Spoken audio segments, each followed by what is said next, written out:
Ago, I had questions, and I'm sure a lot of you had questions.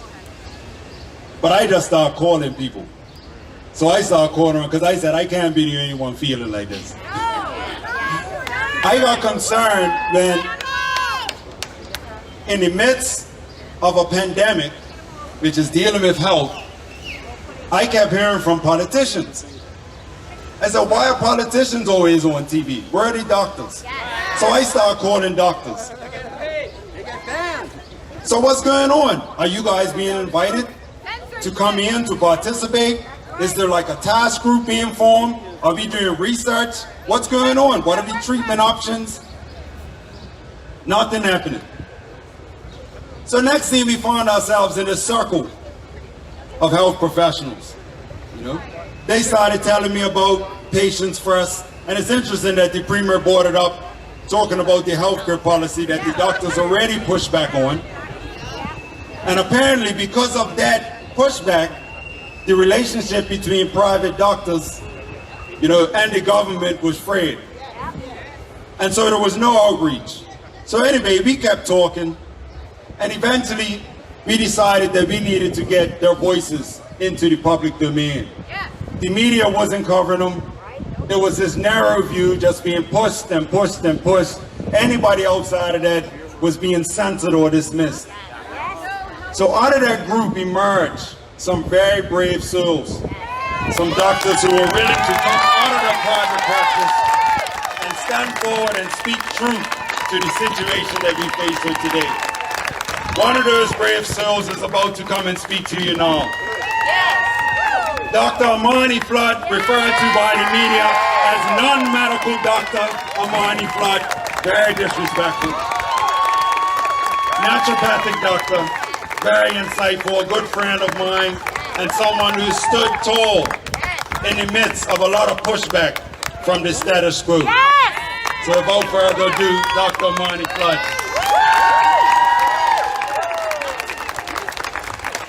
Good morning. The energy out here is palpable, it's beautiful, it's wonderful. It is what democracy is. It's the voice of the people and your concerns. So, I'm here today in the spirit of Mary Prince, who was recently celebrated as a national hero for her courage and independent thought. And we want to see more of that. And that is why we are all here today. I want to thank Eugene. He has done a wonderful job. The whole team of people who are with Concerned Citizens. All of us have decided to step up because we really don't have a choice. We don't see it as a choice. We see it as an obligation. So I'm Dr. Amani Flood. I'm a doctor of naturopathic medicine. I have a 4-year postgraduate degree in health and medicine. My area of specialty is health prevention and gentle medicine. And as such, I am a staunch believer in health choice. Now, choice can only exist truly where there's the absence of punishment for your health choice. Otherwise, it's not a choice.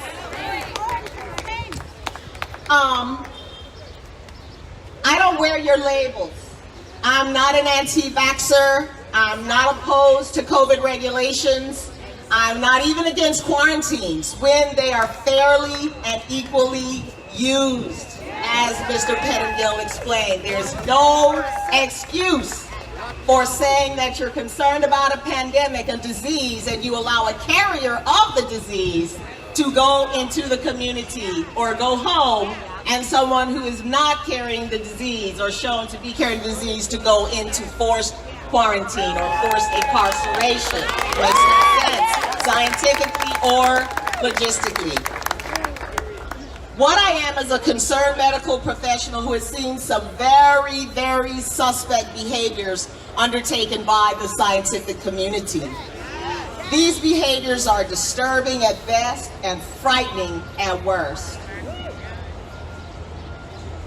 Never have I seen so much silencing of voices of those who just want to participate in the proper management of this dangerous disease.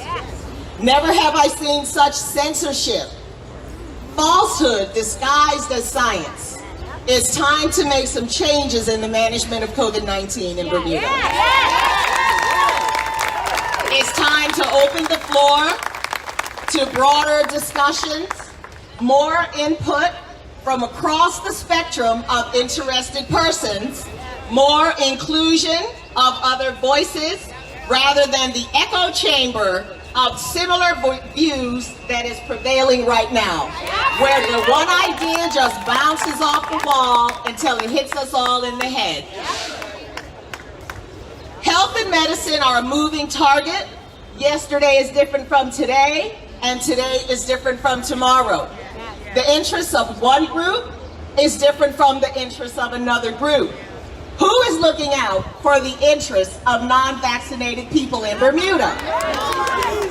It appears that no one stands for those holding the view that they are not ready or simply unwilling to participate in this vaccine experimental trial.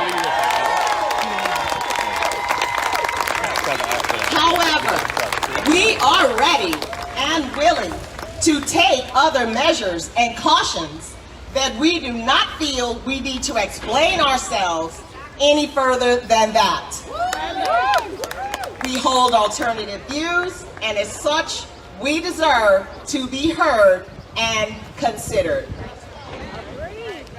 The mandatory quarantine is hurting segments of this community in ways that are both known and unknown. What about the guest workers in this community who have business and personal matters outside of these borders? If they cannot afford lengthy time away from their jobs, and if they do not have unlimited financial resources, the mandatory quarantine is nothing more than an undue burden that cannot be met by the average person. Therefore, it removes one's right to medical choice because it is an insurmountable obstacle to our freedom of movement and freedom of participation in the activities of a normal society. It's coercion, and it is wrong, and it must be dismantled now.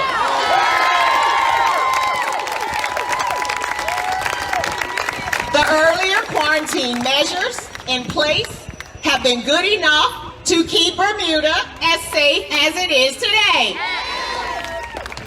With the ravages of COVID disease going further and further away from this community. It's working, and it should be continued. But the mandatory imprisonment is unnecessary, unconstitutional, and it must be removed immediately if Bermuda is to be seen to be equally concerned about all of its citizens and lawful residents, vaccinated or non-vaccinated. This division will continue to tear this community asunder if it is allowed to stand. What do we want? Health choice. When do we want it? Now! Thank you very much.